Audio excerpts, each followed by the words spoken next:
We're in the midst of a huge transformation where our peers, communities, and workplaces are all really melding into one. Welcome to Reimagining Company Culture. My name is Madison Kamek, she, her, hers, and I'm the Senior Customer Success Manager at AllVoices. Today, I'm very excited to welcome our next guest to the show, Barb Bidan. She is the Chief People Officer at Boom. Barb, thanks for being here. Thank you for having me. I'm excited to chat today. Awesome. Well, so first things first, can you tell us a little bit about yourself, including your pronouns, and then how did you answer this question when you were younger? What do you want to be when you grow up? My pronouns are she, her, hers. I am currently in the Chief People Officer role at Boom Supersonic. As you know, I'm a person who comes to the people or HR space through a variety of different experiences as an operator. I started my career in sales. I think that that's given me a level of empathy for the leaders that I work with. I actually think that's sort of one of my superpowers as an HR people leader. But going way back to before I fell into HR, I answered that question with I would like to be an interior designer, which is, I laugh because I probably couldn't be doing anything further from that. But I think I still get to enjoy that on an amateur basis in my real life, in my home life, but definitely not what I ended up doing for work. And I realized pretty early on that I'm not actually artistic enough. I'm probably creative enough, but not artistic enough. And I think I overlooked that was something you probably need to be able to draw and do some things with color and so forth that those are not my superpowers. I love that. How fun. At least you kind of get to do it every day when you design your own home. So that's awesome. So now kind of, how would you say that, what defines you currently? It's kind of open-ended on purpose. So I'd love to hear that. Yeah, when I think about that question, I sort of go to a bit of a philosophical place. And so I think it's super high level or like, and these things are so core to me that I worry when I say them that they may sound obvious, but they probably aren't. They're probably just obvious to me. I'm definitely defined by the people around me, including my family. And so I think I'm very relationship oriented and people matter, which is probably a good indicator of how I landed in the role that I am in. But I really think very deeply about the human connections and like being a good human, right? And I talk about that with my kids a lot, my teenage kids. I talk about that at work a lot, and I try to just really operate with a philosophy of both being a good human and doing the right thing. And so and those are like catchphrases for me that stick in all areas of my life, right? Is like, are you being a good human to other people right now? And if you, it sounds obvious, but if you are guided by that principle, you're going to treat your coworkers with respect. You're going to choose to do the right thing because the right thing is sort of reflective of being a good human. And then the other catchphrase that I use both at work and at home is it's never too late to do the right thing.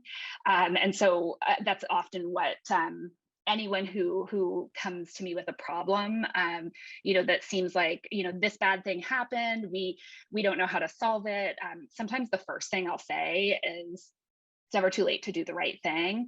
And it's like you sometimes sense relief from the other person. And so to me, those are things that I don't know that they define me, but they certainly define the way that I operate. And then I probably would be remiss if I didn't like add on a little piece, because if you are into sort of the behavioral or personality-based testing at all on the DISC model, I'm a high DI tie. So I is sort of the relational piece and D is the driver and get results, it's an interesting combination because I do deeply care about the human side of things, but I'm definitely a person who's driven by achievement and like getting things done like achieving success, helping a company achieve success, and really, being kind of no nonsense in that way. And I think it's a good balance, to be honest, because um, I'm always going to be empathetic, but at work, I'm always going to also be doing so and driving for the best business results. So that's probably like the best sort of synopsis overall. That's awesome. That's really great. I love all of those points you made, and kind of in the sense of you're this relational person, but also want to achieve these goals. You're really in the right kind of space where you can kind of see, advancement in the people department, things like that. So kind of on that note of kind of achieving success, hitting those goals, what would you say are qualitative and quantitative ways that we can measure company culture? Yeah, and when I was thinking about measuring culture, I mean, measuring sort of intuitively turns your head to the quantitative pieces. So the qualitative is I think I have a good answer here. What I don't know is that we're doing a great job just in general in the people business or in business in general of measuring the qualitative pieces, and they're super important. And I'm excited to talk about some of the stuff related to AllVoices as a product too, because I think there's like a piece there that's at this. So when I talk qualitatively, to me, that's essentially boils down to observing behavior, right? So it's being able to observe people's behaviors and be able to describe like themes that you're seeing in those behaviors as a way for measuring whether those behaviors are in line, aligned to the culture and the values that you want to drive within your company. And that can stem from, it's like the way people treat each other in your company, right? How do they talk to one another? How do they behave towards one another? How do they collaborate? Are they actually collaborative? Kind of on the more extreme end of things, it can go to like, what are the employee relations issues that you deal with as a company?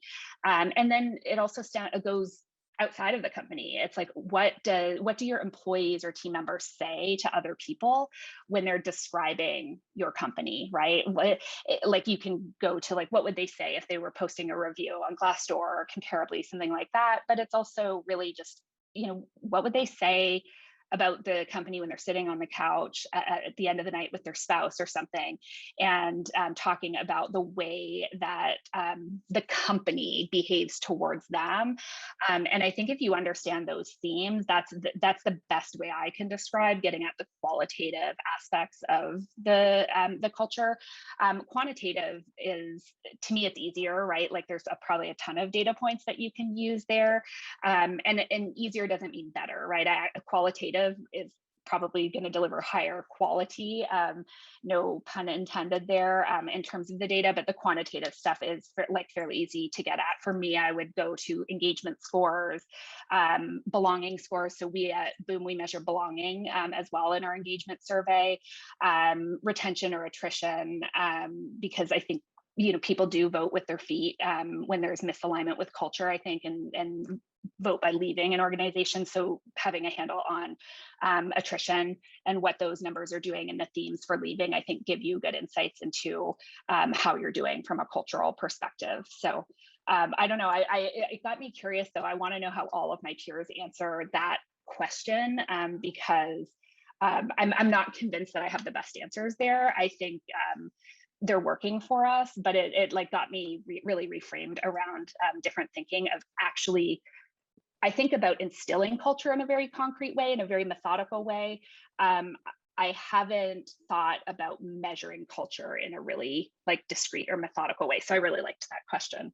Got me thinking. Yeah, and it can be challenging, which is kind of why we always ask people that, because it's not as easy as calculating, revenue or these like number type things. So it's always really interesting to hear kind of how companies see that and kind of measure that in general. So in terms of kind of employee listening and getting that feedback from employees, how do you see employee feedback management as an important tool to build a culture of listening? Yeah, so I can talk about the way, so we're customers of AllVoices, and I can talk about the way we're using the system, but only as a component, right, of how we listen to and hear team members, right, and using a variety of mechanisms.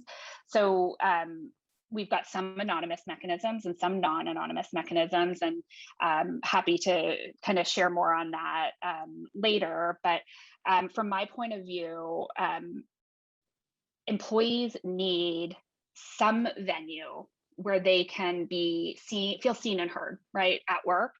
And ideally, or in my personal opinion, my greatest hope is that employees can feel seen and heard in a de-anonymized way with their manager, with the leadership team, et cetera. That's sort of like utopia from my point of view. But the reality is that that won't always be the case. And that's where I think having anonymized sources work well. So the kind of suite of things that we're thinking about from a listening point of view. So we have a monthly all hands. There's not as much listening there, right? It's sharing information out, but we do have Q&A as part of that.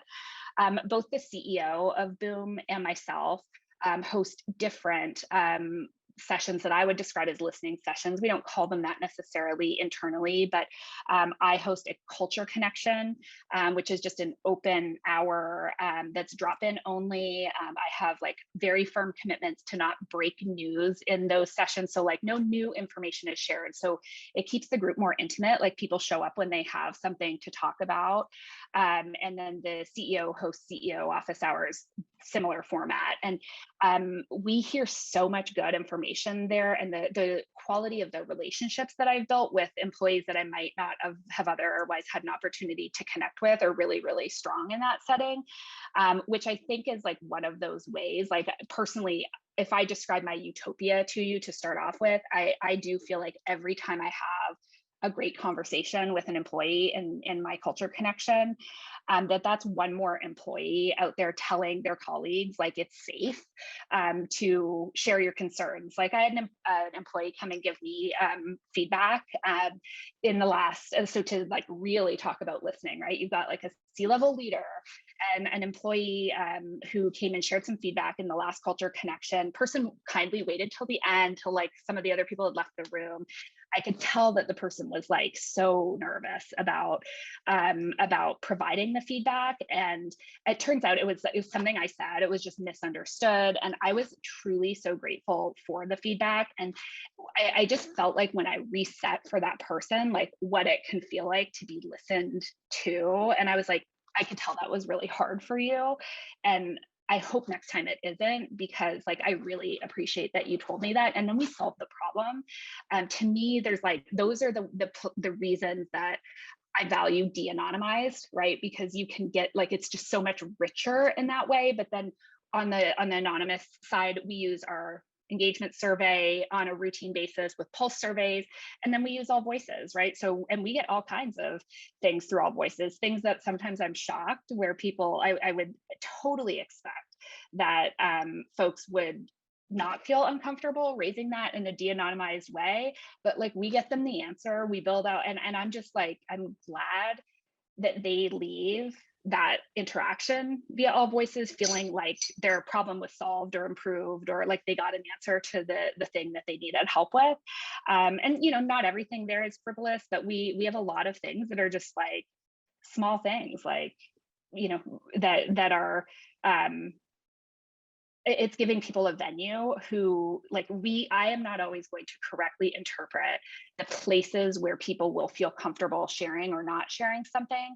And so ultimately like the end user, the person who needs to be listened to, is the one who gets to decide whether they feel comfortable in the settings that you're offering. And so you need to give them a full menu of offerings so that they can choose the path that feels comfortable for them. And so that's how I think about it, is like it has to be multi-pronged, a lot of different options to suit a lot of different people who think about things differently.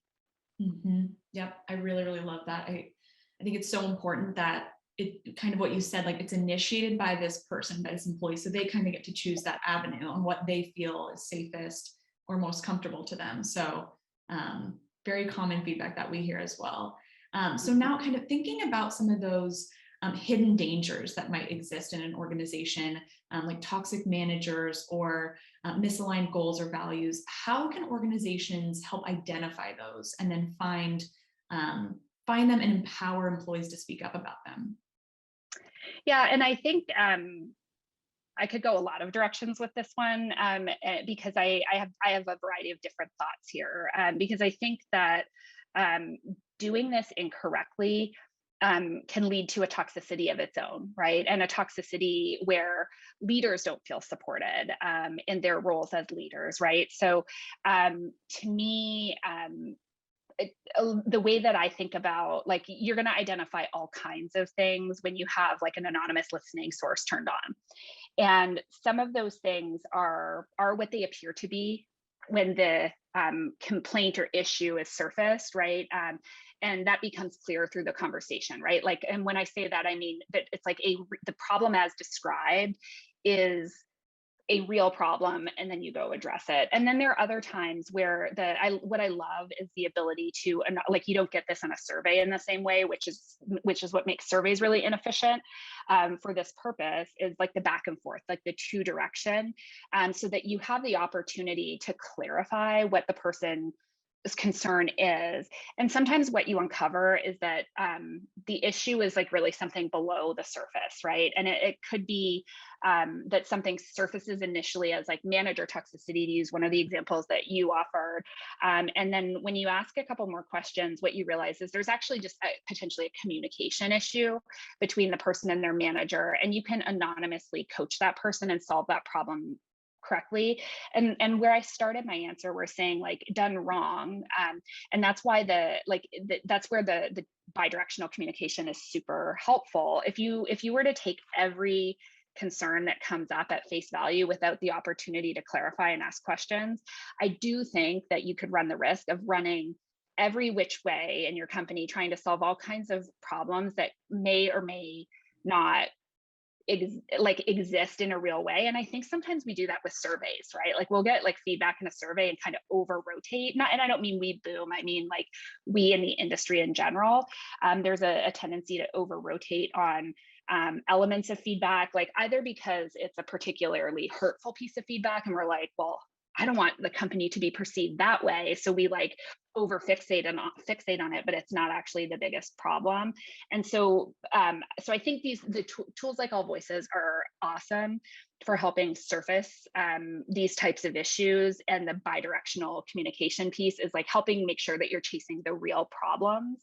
And then I also like when it is anonymous, right, and themes start to surface, the larger your company is, obviously the more quantity of information you have flowing in, so you can start to theme things out, and we're a little small for that to really be happening. But you can also subtly address things through, right, like your like employee training programs or leadership training programs, things you cover in leadership meetings, things you cover in all hands. So it doesn't necessarily need to be person A reported thing X, right, via AllVoices, and we dealt with that. It's like, oh, we've heard this sort of thing a few times. How can we address that holistically within the company that solves the problem for the 3 people who mentioned it, but probably the other 12 people? We're a 200-person company right now, so those numbers probably are pretty accurate for me, but the other 12 people who have a similar concern, but just haven't told anyone about it. Mm-hmm. That's a great point. And kind of that two-way conversation is really where those resolutions can happen, because often employees are just kind of dipping their toe in bringing something up, just kind of, hey, I'm not sure what to do with this. So kind of coming to a resolution and looking at it holistically is so important. So I'm really glad that you mentioned that. On that note, how have you seen kind of employee feedback inspiring change in policy or strategy or anything else like holistically at the company? I feel like I'm going to give you the biggest non-answer for this one, but it's totally true. It's like when have I not seen employee feedback inspire change in policy? Like, we're a high growth company, fairly early in our growth. That's typically the type of company that I've worked in. And then at the top of the conversation, right, I said the whole philosophical piece where it's like never too late to do the right thing. And in that case, I have a very specific example. So we, and it's related to COVID. And this was way back. So for context, Boom is building a supersonic aircraft. Physically building an aircraft has required us to be physically in our manufacturing facility for the whole of COVID. We had manufacturing folks out for like 2 weeks right at the beginning of the pandemic, and that's it.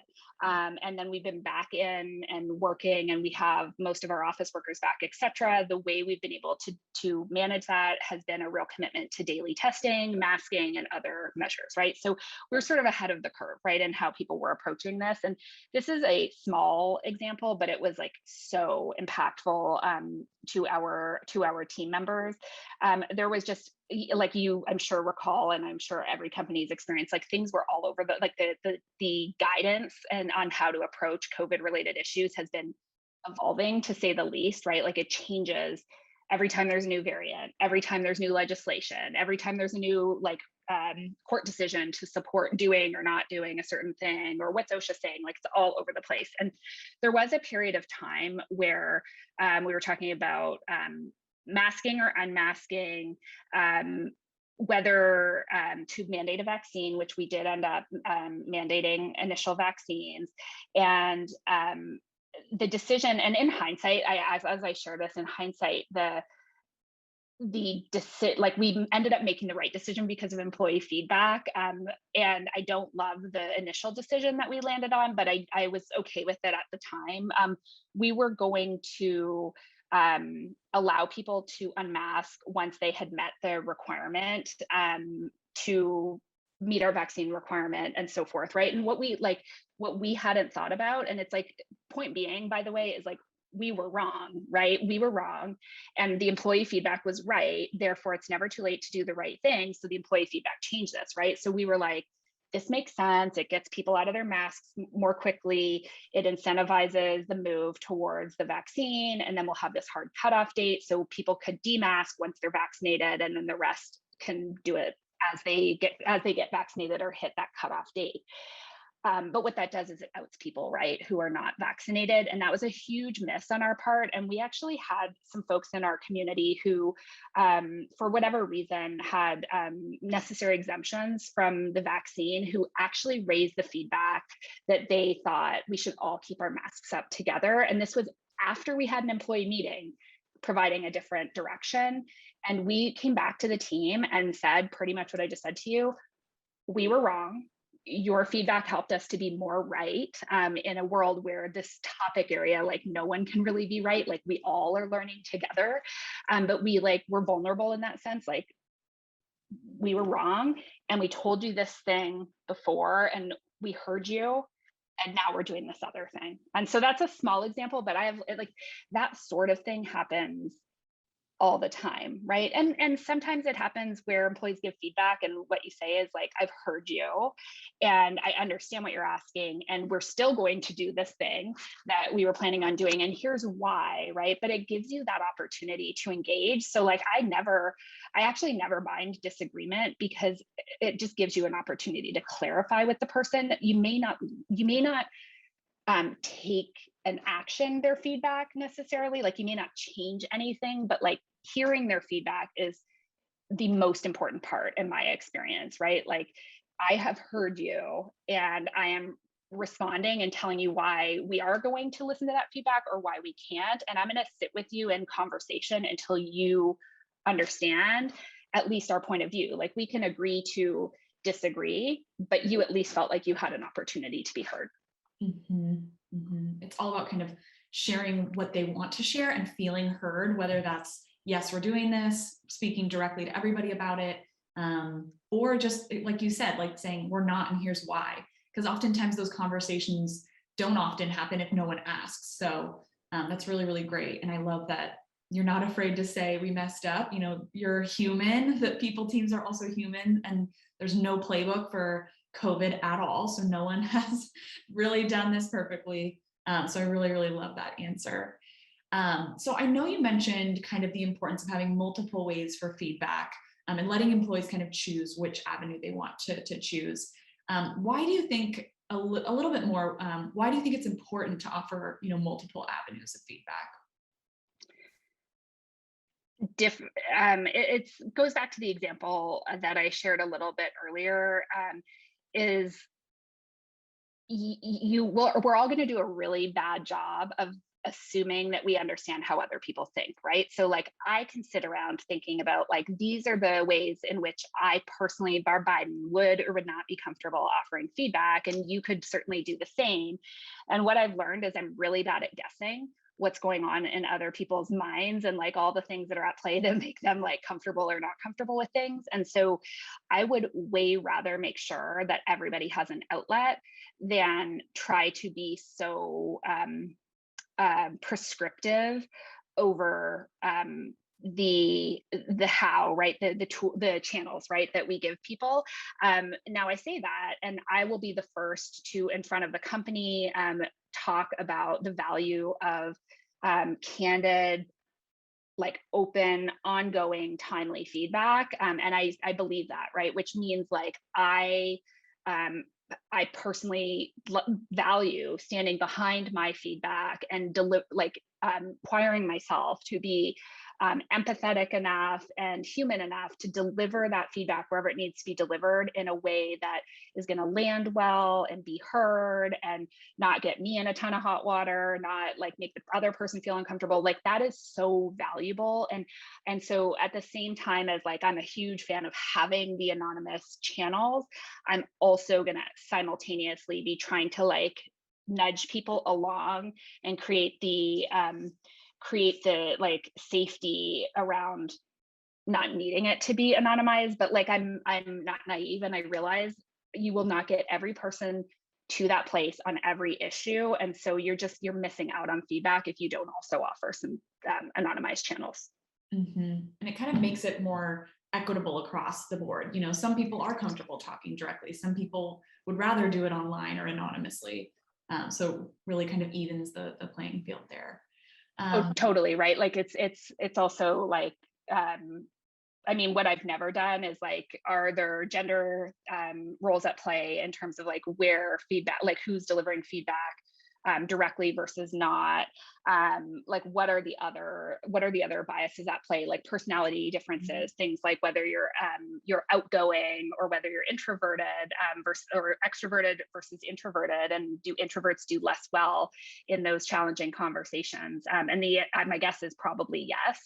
And yeah, I mean, I never want anyone to feel like they don't have an outlet to be heard. And even worse than that, I would never want that to cause someone to leave my organization so that they can go get that outlet somewhere else. And that to me is the driving force, right, behind the flexibility and having all the different avenues.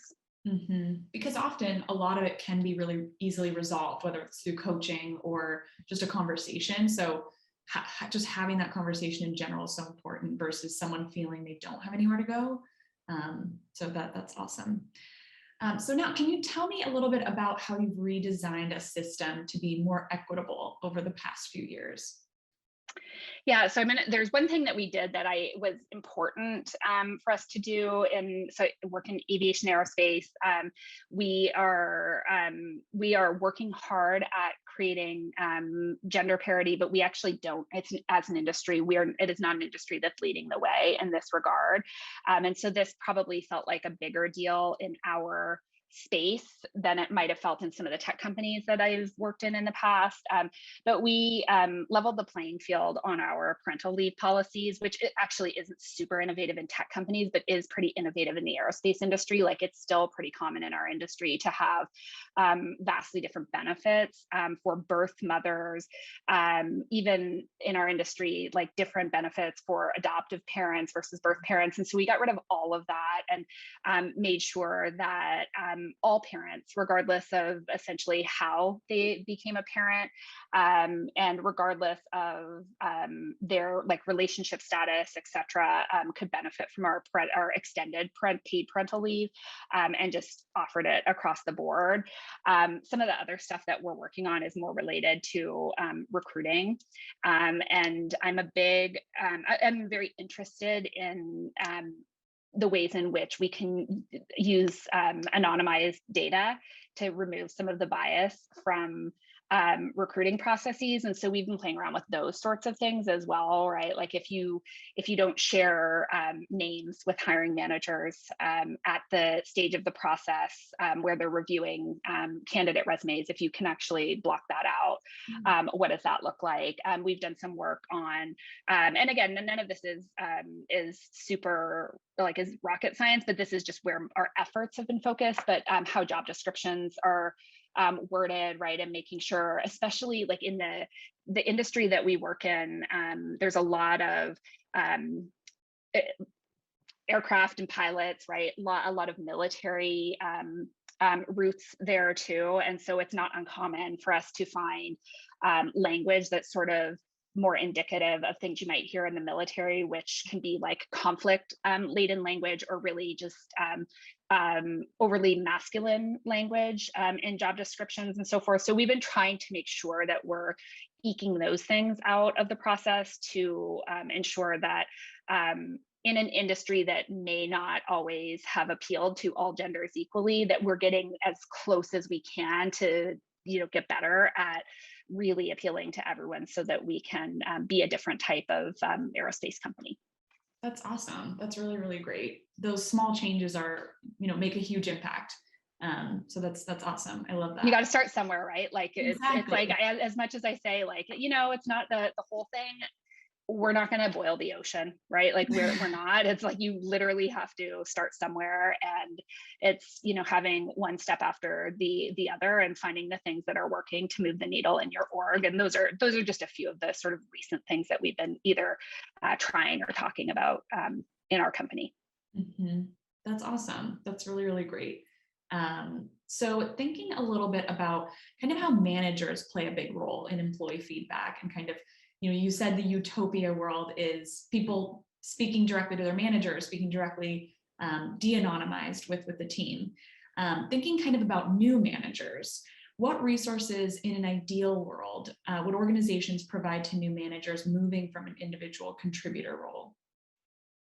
Yeah, and I think there's another nuance that's not always implied there, but could be, is like when someone's moving from an individual contributor role on a particular team and moving into a management role for that exact team, that can be a really tough transition.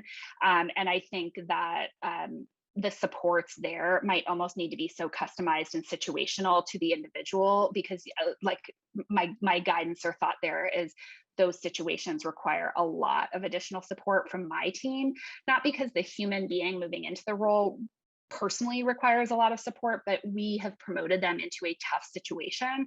It's really hard to be a peer of someone one day and also then be a leader another day, because there are dynamics that will change. So putting a pin in that, the way that I think about it more broadly is I do like to do like new leader integration activities with teams. And I would say there are times where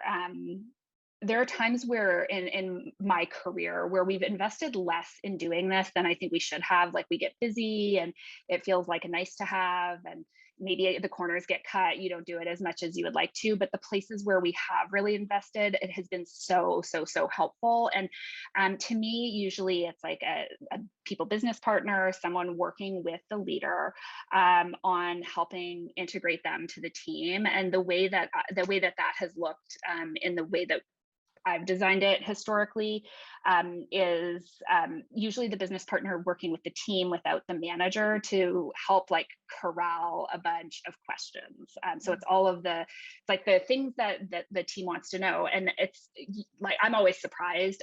I shouldn't be anymore, but it's like these things run the gamut from like, what do you like to eat for lunch, right? And like, I want to know you as a human kind of thing, like what's your favorite color, to things like hard things, right? Like, how are you going to think about inclusion within our team? Or how do you personally manage performance if someone's not performing? Like, what can I expect from you, right? So like, they really are like from the warm-up questions to like the really tough questions. But by doing that without the manager present, like the business partner can kind of collect those things anonymously, and then facilitate a session with the leader. So usually I've given the leader the questions, like I think it would be I think would be really hard for a new leader to just toss them into a conversation where it's like, okay, answer these questions and surprise, here are the questions. Like, let them be really thoughtful about their responses, and then having the business partner facilitate a team-led session where they basically like have the manager talk about those things, and it creates really good discussion and just puts a lot of things out in front of the team transparently that would maybe be very hard to find comfort in asking. Like, you may never ask your manager directly, how do you think about performance, and like what should I expect from you if I'm not performing? Like, how will I know that that's what's happening? No, like I don't know anyone who's probably asked that in that direct way to their manager. So I think that that's sort of a piece of it. The other piece is a little more generic, but it's also like, as a company, what are your expectations of managers, and making sure you're onboarding that new leader to the things you expect of managers. So a couple of things that I go to are one-to-ones, right? In any company I've worked in, I'm mentally checking that, but I'm pretty sure that in every company I've worked in, we've had some stance on what an employee on the team should feel like their manager will be delivering in terms of a one-to-one, meaning like, what is our commitment to one-to-one? So here, what we're generally saying is that all team members should have a one-to-one, with a regular opportunity for a one-to-one with their manager, which if we're pressed on what regular means, I usually say like no further apart than every 2 weeks, sometimes more frequently, depending on the level of the person, the situation, like what's going on that you're working on, right? Like those things can ebb and flow, but it shouldn't be like a month between those sessions. But then also training leaders on what the content might need to be for a one-to-one. So we have things like tools for one-to-ones, right? Like formatted documents that leaders can change and make their own, but gives them some ability to really do a check-in on how people are. And what I'm getting at there is there's this piece where you're teeing this new leader up for building trust, right? So like that group session does that. And then on a one-to-one basis, I think really handling one-to-ones properly from the get-go can create like an open line of communication that tees up that utopian world that I described, right? And it's still not always going to be utopian. Like, there's still going to be a hot button issue that you may know your manager thinks the opposite of you on a particular thing, and you just may not want to touch that one. And so you use the anonymized feedback tool to get something addressed in that way. I think that will still happen, but to me, that's how you kind of support a new leader. And then, I mean, it's also, how do you support leaders if there are problems that come up, I guess, via your anonymized sources. To me, we don't expect our leaders to be perfect, right? And so letting leaders understand that, like, that they will make mistakes, and which means that they will get feedback on how to improve, but making that also a safe space within reason. Obviously, there are certainly like egregious things that people can do that don't warrant a lot of coaching, but most things aren't that. So for leaders to understand that all feedback is good feedback, and most feedback is going to be used to help you. It's like only if you're really doing something sort of grossly like unethical or like negligent in like a very massive way, should you be concerned that feedback would be like career limiting, or cause you to lose your position. And other than that, it's all just an improvement opportunity. So I think it's like also letting them know, like, we're teeing you up for it to work really well, but when it doesn't, we're still going to support you as a leader. And the way we're going to support you is in being better on something that you may just not have known how to approach differently, but we can help you to learn to approach it differently. Mm-hmm. Yeah, it's really all kind of centered around that trust. Kicking it off from the start by building that trust is amazing. I love that idea of kind of allowing all of those peers or employees to kind of share any questions, can kind of create that better environment when the leader comes in. So it's not kind of those side conversations or anything like that. So I really, really like that. They end up being really fun conversations too. Like they actually end up being like very lighthearted, more so than you would anticipate, I think.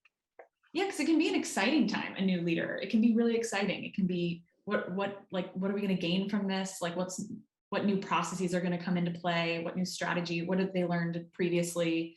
So it can kind of be a cool, exciting new start. I totally agree. Awesome. So what would you say is a must-have people leaders need to incorporate in their strategy to be successful in the future? Well, I think we've been talking a ton. We've been talking a ton about it, right? I'm actually going to go with trust, Yeah. like building a foundation of trust being the most important thing.